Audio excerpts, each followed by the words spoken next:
Although he was a photographer for the Soviet Army, Dmitri Baltermants considered himself a pacifist.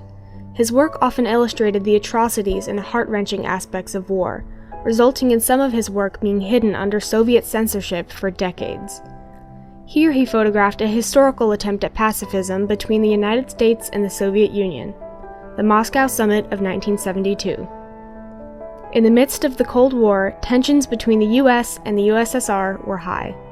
US President Richard Nixon, pictured on the right, aimed to establish a policy of détente with the Soviets, then led by Leonid Brezhnev, pictured on the left.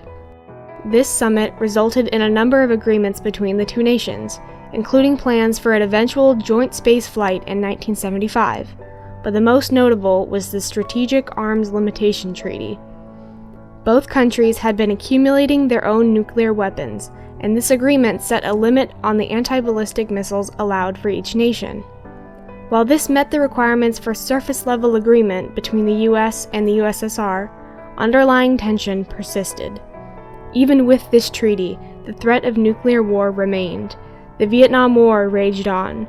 Tensions brewed in proxy nations under the control of these two superpowers. Nationwide distrust plagued both countries.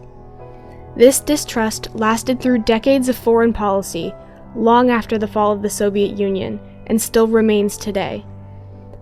Accusations of Russian collusion are frighteningly common headlines as Americans still grapple with fears of Russian infiltration of their government and their lives.